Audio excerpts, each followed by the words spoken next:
Hey there, how are you? It's Tim Schur here. Thanks so much for listening to the podcast. So today's recording is special.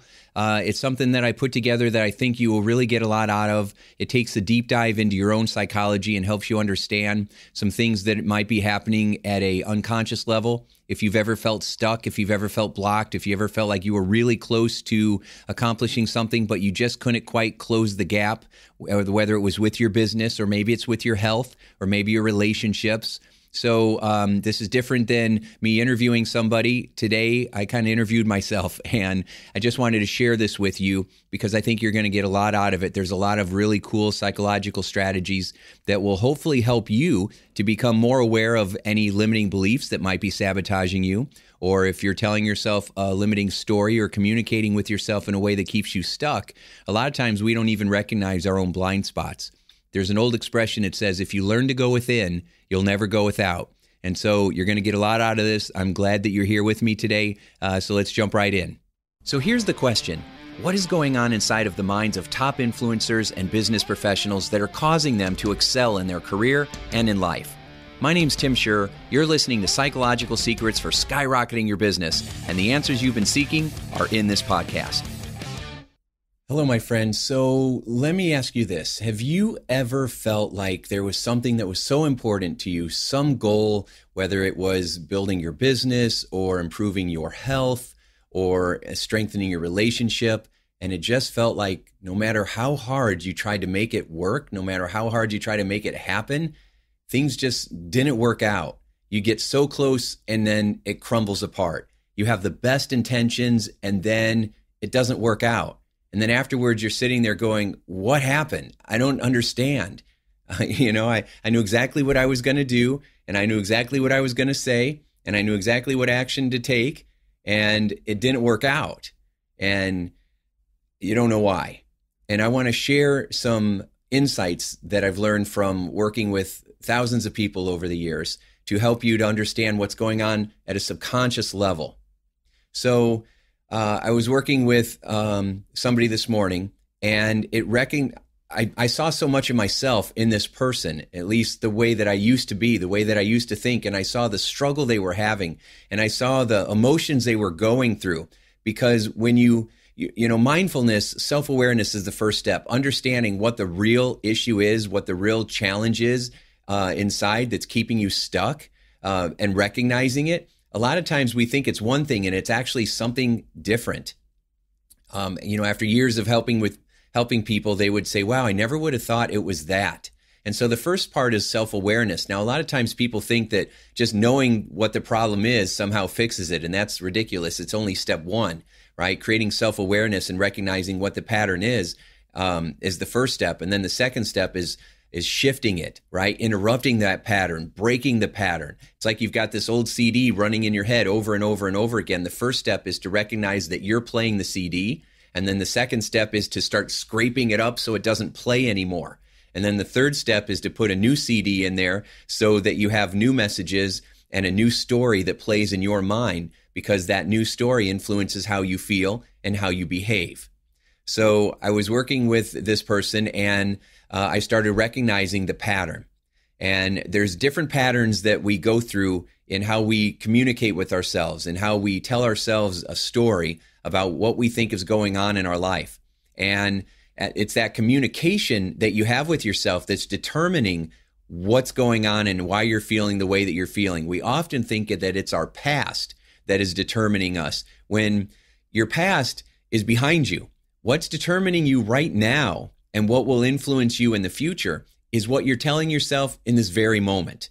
In this very moment, you're telling yourself a story. You're giving yourself a narrative about what you think is going on. And then you're emotionally responding, not based on the situation itself, but based on what you're telling yourself about that situation.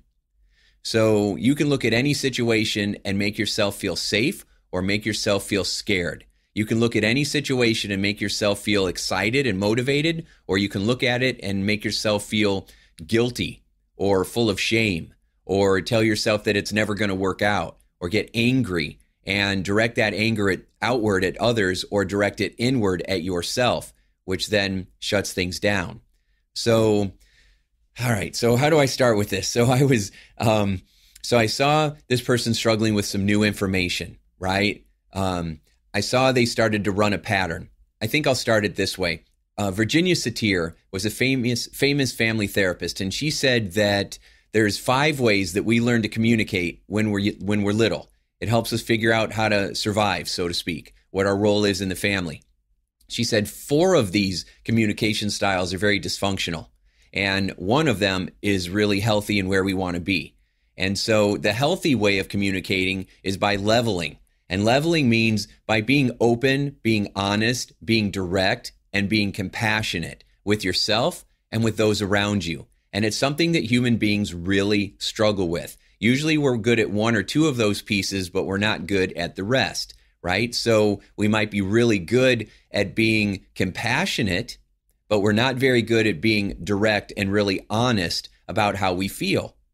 Now, one of the reasons why we have trouble being honest with how we feel is simply because we're afraid of the response we're going to get back. Or we've already played it all out in our mind and we think that this is going to happen and this is going to happen. And so we play these chess games with ourselves in our own mind, thinking about all the different possibilities. And then we decide we know exactly how it's going to turn out. And so we respond in a certain way. And the goal is to avoid conflict. We're trying to avoid conflict because the human brain does not like pain. And we will do anything we can to get out of pain. So the 4 ways that we communicate that are dysfunctional really are coming from insecurity and this feeling of not wanting to have pain in our life. And pain might be looking dumb. It might be people not loving us. It might be yelling and screaming. It might be getting the silent treatment and people ignoring us or us losing their attention or approval. It might be in feeling shame or guilt for things we've done or things that we've been led to believe we should feel bad about. So our brain instead tries to avoid that by communicating in ways that aren't very effective. So, for example, Virginia Satir said one of the ways that are dysfunctional is what she called the placator. The placator is someone who avoids conflict in any way possible, right? So it's all about making sure that everyone else is okay, making sure we don't rock the boat. If we feel a certain way about something, we don't always tell someone how we feel. We try to drop clues. We'll go all the way around a situation instead of just saying, hey, this is how I feel. This is what I think. How do you feel? What do you think? That's too scary. Instead, we'll go all the way around what we really want to say and then put LOL, right, if we're sending a text these days. So now I was the king of placators, right? I was always worried about how people were going to judge me. I always wanted people to like me. And instead of just liking myself and then focusing on liking others, I didn't like myself that much. And so I didn't think other people would like me either. And so I behaved in a way where that happened. And then, of course, I saw lots of situations that seemed to reinforce that people aren't going to like me or people aren't going to show up for me or you can't trust people because you're going to get hurt, which caused me to do dumb things like, well, I'll hurt you first so that you don't hurt me. I mean, really silly things, but at a subconscious level, our minds are being run by emotion and experiences, not by logic or wisdom. And so we will make a lot of decisions based on old programming and emotion instead of logically thinking things out and making better decisions. Most of us are on autopilot. So we think we're taking control of our life, but really most of the decisions that we're making are based on programming from the past. So you have to literally become aware of that and almost in a way reparent yourself so that you're now deciding how you want to think, feel, and behave based on what you want moving forward, not based on how it's always been. And most people are always comparing their past to their present. What we have to do if we want a better outcome is we have to compare where we are to where we want to be and then keep moving forward. So anyway, so the placator is somebody who it's like, no matter what I do, it's never good enough, right? We get upset, we get hurt because we try to do all these things for other people. And then when we don't get the response back that we want, we get passive aggressive, right? So we get very sarcastic or we will lash out at people. Or we won't do anything in front of them, but we'll talk about them behind their back to everybody and try to get everybody else to feel sorry for us. We don't know that we're doing that, though. We feel like we genuinely got hurt and we're looking for sympathy. We're looking for someone to tell us that it's okay. Remember, these patterns come from insecurity. So what we're really looking for is connection and love. And we'll get it any way we can. We'll get it from being loving, and we'll get it from trying to get others to feel sorry for us. But again, happens mostly unconsciously. We don't know that it's happening. So if you're doing this, and you probably have, we're always running one of these patterns. A lot of times we'll see ourselves in all the patterns I'm about to explain, but there's usually one that is more predominant. And if you see yourself in this, or you start to be like, if you get tight inside as you hear this, that's probably a clue that that's what's happening. You can always tell when I've hit on a chord inside of you, because you'll get tense, you'll get tight, you'll feel angry, you'll feel defensive, you'll start looking for ways to think of me as being full of crap, right? Because when we first kind of pull that monster out of the closet, it don't want to be out of the closet. It is very happy where it's at. And that doesn't mean you're happy. You could be very unhappy right now. But the pattern likes to keep playing itself, because remember, it thinks it's somehow keeping you safe, even though it is causing you pain. And so in the beginning, when you introduce new information, the first response from human beings is often resistance, pushback, denial, arguing, sorting by distinction, which means instead of looking where we connect and where there might be some validity, instead what we do is we look for where it's off.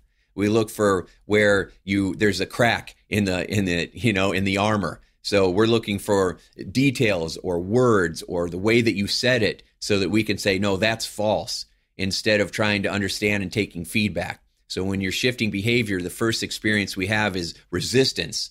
And then as we keep going, if we stay with it, then we go into confusion, because it's so different from how we've been running the program, how we've been thinking. And then if you stay with it after that, comes the breakthrough.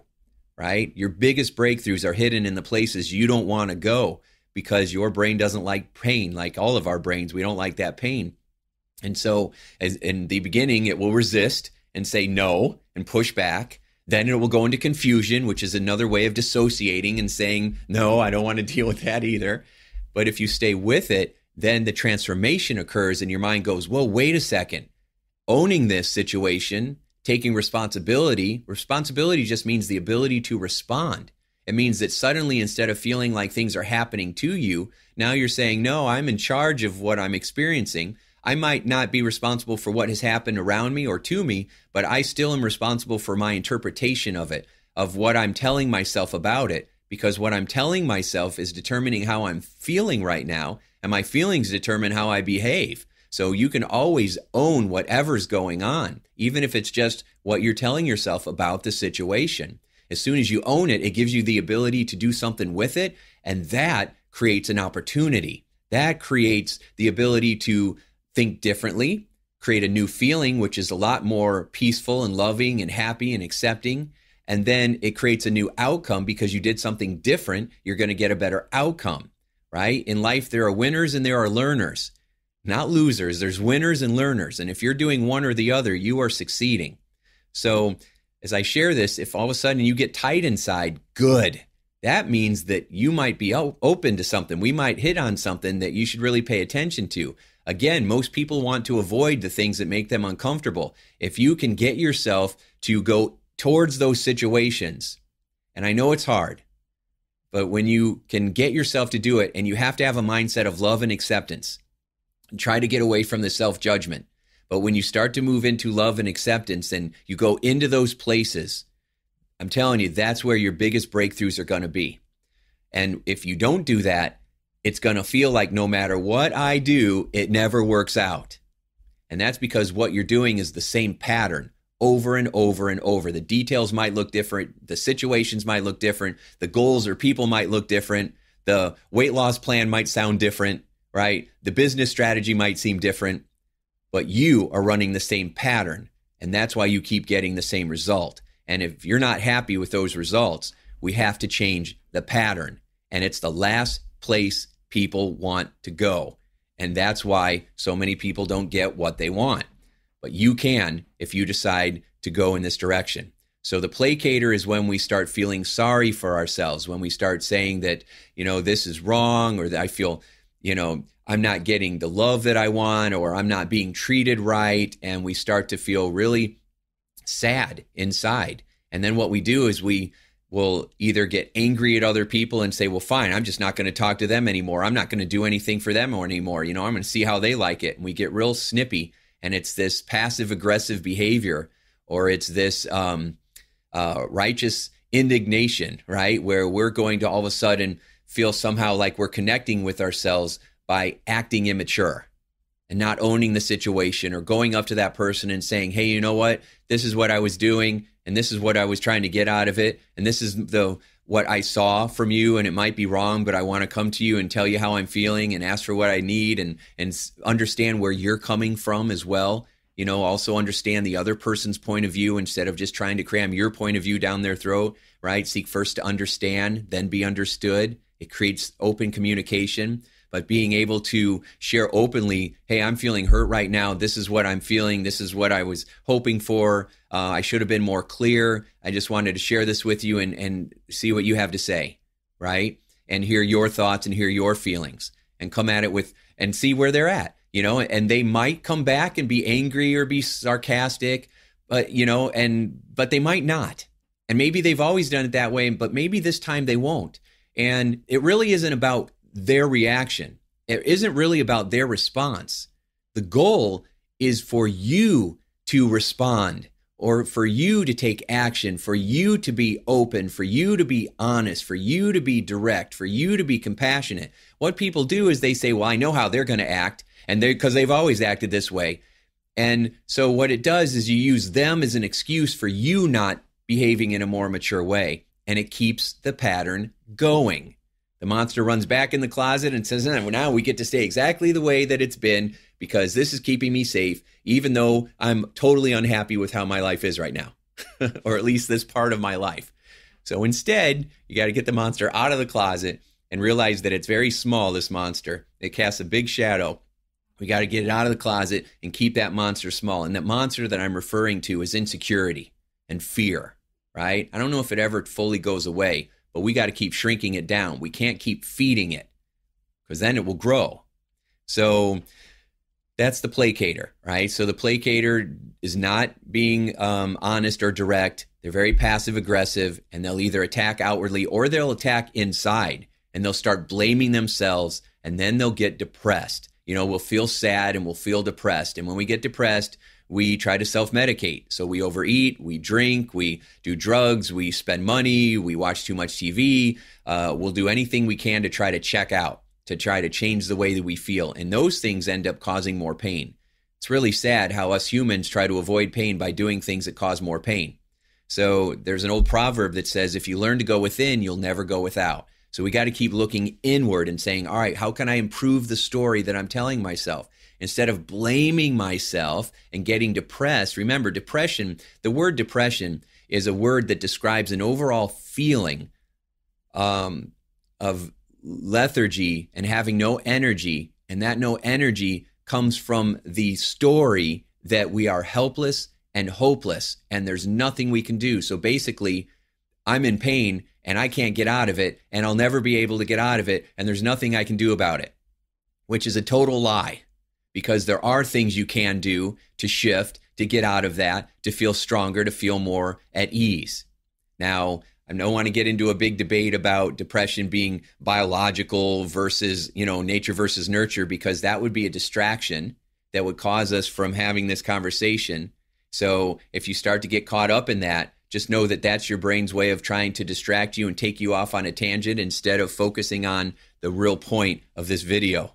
Okay, the real point of me wanting to share this with you, because this is something that I've worked through personally, and it's been really hard, and it's screwed up a lot of areas of my life, and I keep working at it every day to improve the way that I think and communicate, which then gives me better results and more peace in my heart, and it'll do the same for you. But it's the same pattern that I've had to help people break for years and years, and I just felt compelled today, after seeing it again and seeing how strong the pattern is and how it can take over somebody so fully and make us think that that's not what's going on, when that's exactly what's going on. So anyway, so the placators are always focused on getting their feelings hurt, avoiding conflict, not being honest, not being truthful, and either blaming others and getting self-righteous, or blaming ourselves and then feeling depressed, or we'll feel sad and depressed for so long that we can't take it anymore, and then we just get pissed because it's easier to get angry than it is to feel sad or hurt all the time. So then we can get really angry. And angry is often where the blamer kicks in. So the blamer is the second form of dysfunctional communication. And with the blamer, what they're doing is it's always somebody else. It's your fault. It's you, right? And they're always blaming somebody. So they're blaming God, or they're blaming the president, or they're blaming the country, or they're blaming the politics, or they're blaming their mother, or they're blaming their mother-in-law, or they're blaming their siblings, or they're blaming their spouse, or they're blaming their kids, or their job, or their boss, or their coworker. They're always pointing the finger at someone else. And remember that old adage, it's kind of cliche now, but when you point the finger, all the other fingers are pointing back, okay? That doesn't mean that people around you aren't behaving poorly. They probably are, because everybody's running this dysfunctional communication. But what it also means is that you've got to own your part of it, right? So the blamer is someone who feels insecure inside and doesn't want to look bad, or, it's almost like they have imposter syndrome. They don't want anybody to realize that they're a fraud, right? They don't want anybody to realize that maybe they have made mistakes. And so they hide it and always blame somebody else because they don't want to look weak or dumb, or they're afraid that they're going to be found out, that they're not good enough, or they're going to be afraid that people are going to leave them, right? Or they just don't want people around them because they're already feeling like they have to protect themselves. So they keep everybody at a distance with their anger. So, usually placaters and blamers get married. So one's always yelling and the other one's always feeling hurt. The one's always feeling hurt or upset or stressed out. And so it's constant conflict. And you see that a lot in marriages. So people are yelling and then someone shuts down. And then because one person shuts down, the other person yells and gets bigger, which causes that person to go even quieter and shut down more. And this person gets even bigger to try to draw them out. And you can see how the communication styles are giving each person exactly what they don't want. So the person that keeps hiding needs to come out of their shell and be more direct. Okay. And this person that's getting louder and louder needs learn how to come down and become more compassionate and respectful, so that people start communicating in a way that's both direct and compassionate. So you can learn from each other's communication styles on what to do and what not to do. And everybody work towards being more direct, more compassionate, more respectful, and more honest. And that creates collaboration now. So instead of conflict, you have collaboration. And I've helped companies do this, and I've helped people in marriages do this, and I've helped siblings and parents do this. And it's beautiful what happens. So, but first you got to do it with yourself. So we have the placater. No matter what I do, it's never good enough. And as long as you're okay, let's not rock the boat. We've got the blamer. It's all you. It's all you, right? I didn't do anything. I'm always getting yelled at. I didn't do anything. You're the one, and always blaming. Then we have the distractor, which is the third form of dysfunctional communication. And the distractor is the person who says, who thinks that I don't want to be a part of what's going on right now, so I need to find a way to check out.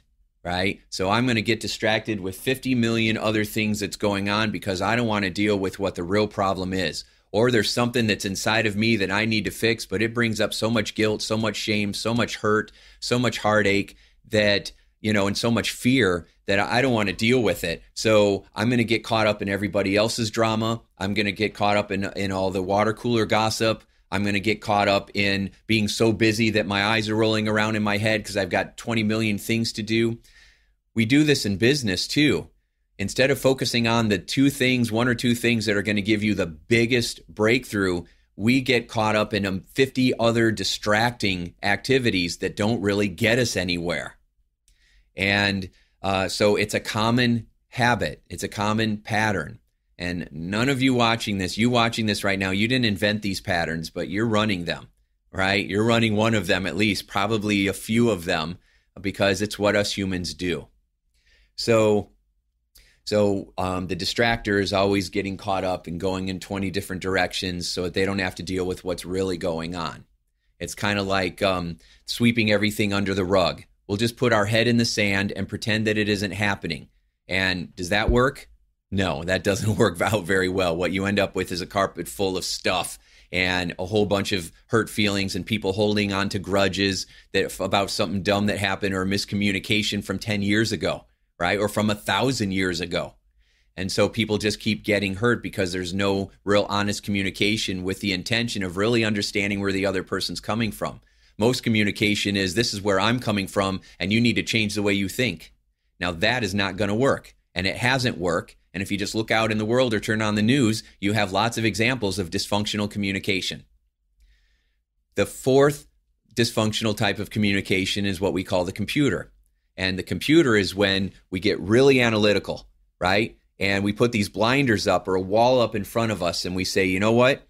I don't want to deal with any of this emotion. I don't want to deal with this stuff. So I'm going to get hyper cerebral. I'm going to become very intellectual. And in my mind, I'm thinking, just the facts, none of this touchy-feely crap, just the facts, right? And what happens is we get very aloof and people can't connect with you that way. So they think of you as arrogant, right? Or stuck up or narcissistic or selfish. And sometimes people are being that way, okay? But a lot of times it's just the pattern of self-protection.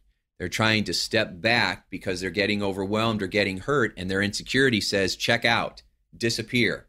So when I never felt very smart going through school, and so I didn't study very much, and then of course I got bad grades, and then that validated my story that I'm not very smart.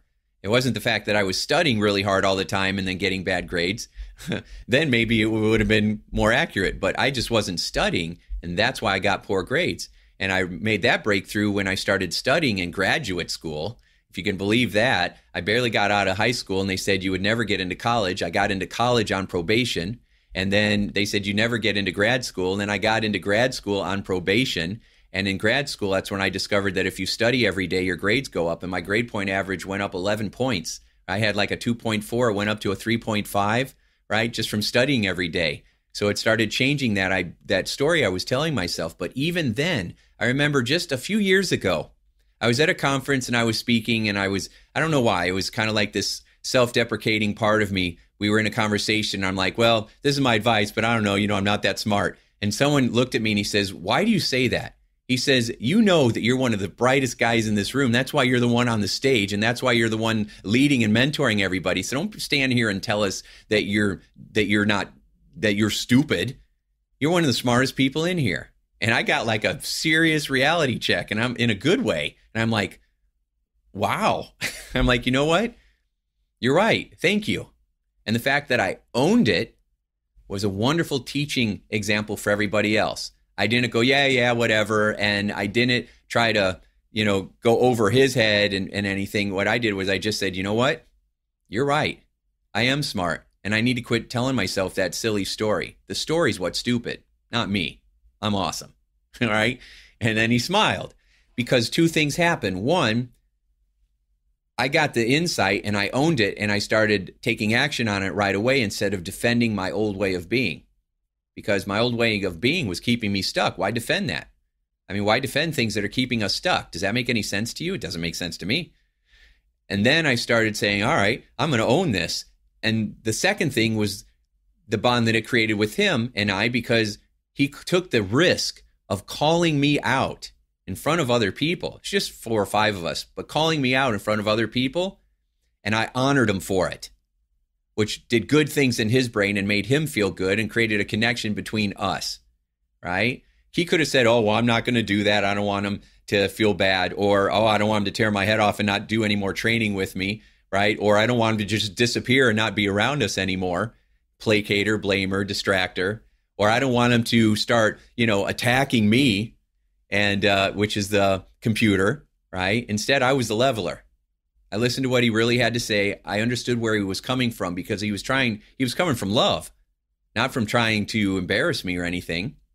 Because I was mature enough to get that, thank goodness, from all the work I've done on me, right? I honored him for that, and it was really awesome.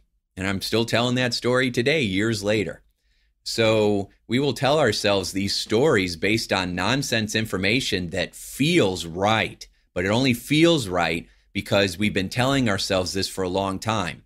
And it doesn't feel right, it feels familiar.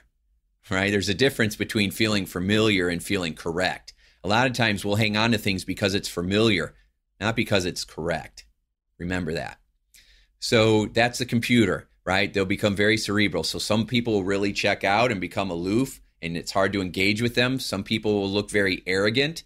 I know that once I started studying and I got really good. So one of the things that helped me to build my feeling of significance, of trying to feel important, was trying to get really smart with my craft. And so I studied and studied, and I've worked so hard over the last 27 years to grow my brain and figure out what to do so that I could really make a difference for others and for myself. And I got really good at it. But I recognized a pattern several years ago where I would flip from being really loving and really caring to just being a jackass, right? If I felt threatened, I was like, I was one or the other. I was, let's hug it out or let's throw down, right? I mean, it was a real where I would flip. And if I felt threatened, and it happened mostly in relationships, personal relationships, like with my wife, or my family members. But every once in a while it would happen with a client too, where they would just rub me the wrong way or push a button inside of me, right? And I didn't have the maturity at the time to recognize the pattern and not fall for the setup.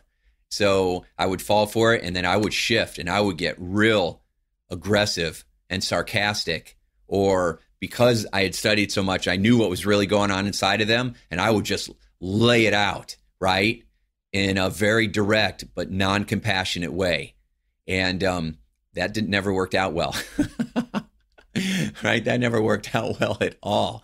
In fact, I've moved many times, not because of that, but I've moved every time or many times. And every time we come to a new neighborhood, my wife goes through the ground rules. You're not allowed to help the neighbors. You're not allowed to give them feedback on what you're noticing about them. You're not allowed to help them with their relationship with each other or their kids.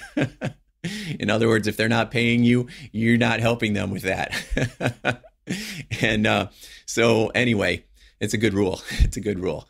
So so that is the computer. And then the last one is the leveler. And that's the one that I started out with, right? Where you're being direct and honest and compassionate. So what happens is when you start to challenge somebody on their stuff in the beginning, they will get real. So I'll just give you this example. So I was working with someone today, and when I started noticing the pattern was they were acting in sabotaging ways and acting like that was a kindness that they were doing, when it really wasn't kindness. It was selfish. And I had to call them on it in a gentle way. And the way that I call people out is I make them aware of something and then lift them up. I make them aware of what they're doing and then saying something like, this is what you're doing and it's enabling, but it's coming from a positive place because you've got a big heart and you're an awesome person. The behavior, though, is enabling others and hurting you and sabotaging you. So we got to separate the behavior from the person, right? The behavior you're engaging in is self-destructive and hurting. It's bad. You are good. You are caring and loving and trying to come from a good place. So that's how I challenge people and lift them up at the same time, and giving them that. And I could see that he was just getting tight inside. I could see his face literally started to look like he was a 4-year-old about to have a temper tantrum, and he was getting tight. And then I helped him know that when we get tight inside, it's our defensiveness coming up, which is the first part of it. We get defensive and resistant. Then we go into confusion, and then we start to have a breakthrough. And those can happen all real fast, or it can go and take a long time to get through each one. Just depends on the person and where they're at and what they're ready for. So anyway, so I started to notice that, and so I started feeding it back, right? And noticing that tension and helping and starting to give some other examples of where the intentions were good, but the vehicle used for that was not helping, it was hurting. And got him to start to understand that. Okay, so we went through a bunch of different examples, and then I asked him, because you always, when you're communicating with somebody, you want to find out, are they getting it? What are they hearing? Never assume that you're on the same page, because most times you're not. So you have to understand where they're coming from. So you ask them, what are you getting from this? Or teach me back what you're hearing. And so I asked that, and the response was, well, I am, I'm got to stop, I'm going to try to work on, not blaming myself because, obviously this is my fault. And, and I'm doing this. And when he said, this is not my fault, it was that kind of, placator, sarcastic. Well, I guess it's my fault again. I guess I can't do anything right.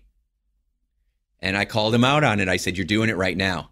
I said, the placator's back out. The monster doesn't want to be revealed. It doesn't want to come out of the closet. It wants to keep the game going. And right now, the monster just got snarky, went back in the closet and said, you're not getting rid of me. Okay. And started pointed out a few other things. And I said, so what are you getting out of this? And he said, I don't know. Nothing. And that was when he went into confusion. He wasn't being defensive. He literally went into confusion. He was having a hard time processing it because once you start to become more aware, it literally feels like you're somewhere else that you've never been before, and you don't have a map and you don't have a compass, and it's like you're in a new city or in the woods and you're lost. And for a few minutes, you don't know where you're at. And that can be very frightening. And so confusion is a scary place, which is why we tend to go back to what we know, because at least it's familiar, right? We're in hell, we're trying to get to heaven. We get in this place that people will call purgatory, and in between, we don't know how long we're going to be there. It's confusing. It's scary. We want to be in heaven, but we don't know what it's like and if we're ever going to actually get there. But we've been to hell, and we know at least it's warm, and we might get a suntan, so we go right back to hell. And people keep doing that. They come out for a little bit, and then they go back. Like a friend of mine said, he says, you're a Ferrari, but you get out of the garage, you drive around the block, you're not sure where to go to get on the highway, so you just drive back into your garage again. And every once in a while, you'll come out and you take a couple laps around the block, but because you're not sure of where the highway is, you go right back to your garage every time and hide. And I was like, oh, because that seems so accurate. Okay. And that's probably accurate for you in different areas of your life as well. So you are a Ferrari. It's just a matter of knowing how to help you get out of the garage and onto the right highway or freeway that's going to take you to freedom. So anyway, so I started challenging. And then, of course, when you go into confusion, what you have to do is you have to help that person keep moving forward. It's like you swim halfway across a lake and you get tired. What should you do? Should you swim back, or should you swim forward and keep going, right? And a lot of times what people do is they just swim back. And they say, well, it's just as much effort to go one way or the other, and that's false. If you swim back, you still have the whole lake in front of you again. If you just keep swimming forward, you're on the other side, and you'll have a whole new level of energy and confidence now. It's actually easier to just keep moving forward than to retreat, but our unconscious mind does not get that. You have to create experiences, and I'm not going to spend all the time teaching how to do that, but if you want a resource, this book, okay? I thought, now, if you watch my videos, I don't like to pitch a bunch of stuff, but you need resources. If this video is really getting you in the heart and opening your mind, and you're like, you know what, this makes a lot of sense, or some of this is really hitting home, or you know what, this is making me very uncomfortable, but I'm staying, which if that's the case for you, I'm so proud of you right now, because if you stay with this, you will be a champion, right? Most people don't stay with it, and that's why they don't get the results. You stay with this, you will win. But anyway, I wrote this book several years ago to help people because it's a 4-day seminar that I used to do, a Design Your Destiny seminar, and people had tremendous breakthroughs. And basically, this book is what we were doing. We were going through all the exercises. This is not a book that you race through. It's not light reading. It is a path that will take you from where you are to where you want to be and get you over the obstacles. And it's, $20. It cost me 27 years and, hundreds of thousands of dollars to figure this out. So, if you don't have $20, you don't really want your goal. But I would get that book, go to timsure.com and get this book, because it will take you through the exercises that help you to understand the way you're communicating with yourself, how to shift the beliefs, how to create the new neuro associations in your brain that are going to help you to move forward. It will help you to create the self-awareness. It'll give you the path when you get confused, and it'll help you move forward so that you have the breakthrough that you're looking for. And that's what I did. I gave him a clipboard and I said, all right, I want you to write down, these are the 3 things that you're going to focus on this week. Number 1, you're going to think about your thinking, because you're walking around telling yourself a story all day long and you don't even know you're doing it. You think you're just living life and reacting to whatever's happening, but no, You are narrating every step of the journey. You are having this conversation with yourself. You are telling yourself things, and that's creating how you feel. And your feelings are causing you to behave in ways that are not getting you what you want. So think about your thinking all day long. Always pay attention to, what am I telling myself right now? What am I focusing on right now? Or if I'm feeling a certain way, what would I have to be telling myself to feel this way? Ask yourself these questions. Have Post-it notes. I have Post-it notes around me all the time that have little notes on it, right? They have little notes on it that help remind me of what I'm supposed to be focusing on. Because otherwise we get caught up in the whatever's going on, and we lose sight of that. So this becomes your compass, right? This keeps you on the path and keeps you moving forward. Your 3 action steps, whatever it is that you're supposed to be focusing on that day, or the one affirmation, that you keep saying over and over, that it's like a compass that keeps you moving in a certain direction. You get so far, then you create a new set of instructions. All right, now I'm going to move here, and then I'm going to move there, and you just a little bit at a time creates these big breakthroughs. Little changes create big breakthroughs. So we want to make sure that we're thinking about our thinking. We want to pay attention to the words that we're using. So if you hear yourself thinking words like blame or anger or sad or guilt or shame, these are words that placaters and blamers and distractors and computers use. Levelers use words like love, acceptance, kindness, compassion, empathy, understanding, honesty, directness, right? These are the words that we use so that we're not fighting or fleeing from situations. We're running to our fear, to our pain, and giving it a hug. Now, I know that sounds weird, but you've got to run towards what you're afraid of. So you discover that fear, F-E-A-R, stands for false evidence appearing real. False evidence appearing real. Okay, or fear stands for finding excuses and reasons. We've got to turn it into feeling excited and ready for our breakthrough. So for you, after you watch this video, watch it again a couple of times, or watch it and then watch it again next week. Add it to your favorites and share it with your friends and family. Share it with your spouses. Share it with older children, so that they learn how we communicate and what's going on unconsciously, and how to start to make this more conscious, how to create more awareness, so that you can learn how to be more loving and honest and compassionate and direct with yourself. You can start telling yourself a new story about your situation so that you can own it and say, you know what, this is what I've been doing. This is how I've been feeling, and this is what I want to do to change it. This is how I'm going to improve. And it takes effort. You got to work on this, and you got to work on it a lot. And if you want the glory, you got to do it. As Jim Rohn said, no one can do your push-ups for you. If you want to get stronger, you got to do the push-ups. Well, these are mind push-ups, and they will make you stronger. So focus on what you're telling yourself this week. Notice how you're feeling, and then really focus on, what would I have to be focusing on? What am I picturing right now? Am I picturing the worst possible scenario, or am I picturing what I want to have happen, the outcome that I desire? Are my feelings being generated from what I am saying to myself? Yes. Well, what am I saying to myself? Well, am I telling myself things that are scary, or things that make me laugh, or things that make me feel safe? What are you telling yourself? A lot of times we walk around telling ourselves things that would make anybody feel stressed out, overwhelmed, and anxious. So you got to slow it down. Now, I'll tell you, before you change the way you think, you might want to try what I call my 777. Not a 7-7, that's something different.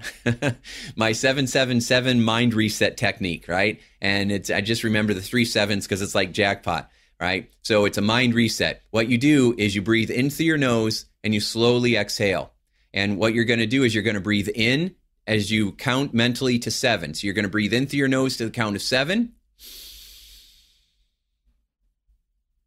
You're going to hold it to the count of 7. 1, 2, 3, 4, 5, 6, 7. And then you're going to slowly exhale to the count of 7, like you're letting the air out of a balloon. 1, 2, 3, 4, 5, 6, 7. And you do it 7 times. You breathe into the count of 7, hold it to the count of 7, exhale to the count of 7.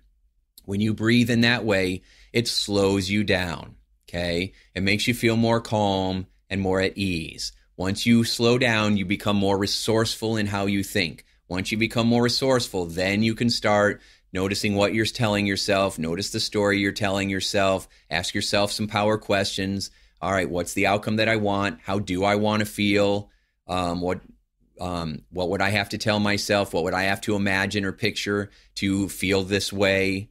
How do I want things to go? Who could I talk to? What resources do I have around me? Where could I go to get support? You start focusing on moving towards the outcome that you desire, instead of focusing on the obstacles for why you can't, why it's not possible. If you hear the word but, that should be a clue right there. That word but, I want to do this, but I was going to say this, but just becomes an excuse. And if you keep using the word but, you end up with a very big one, okay? So we want to make sure that instead we are telling ourselves a new story, and we're doing it with love and acceptance and kindness. So I've been sharing this, these insights. I hope that it helps. I hope that it has triggered something inside of you. Let's create a conversation out of this. In the comments below, share what you got from this. Tell me the insights that came from you, or the one nugget of wisdom that really struck a chord inside of you. Or if there's something that you felt resistance towards, write it down. If there's something that you got confused about, write it down. And then tell me. That's you being direct and compassionate. And then I will give you some more insights, right? And we'll create a conversation around this so that we can help you to create some faster breakthroughs. So that was the intention. My intention is to help you to get rid of needless suffering. I had so much needless, unnecessary suffering. I feel like it was unnecessary. Some suffering, maybe, some pain is necessary because it shapes us. I don't know. I like to say that pain is inevitable, but suffering is optional. Suffering is all the story you're telling yourself about the situation that you're in. So, but that's for another video.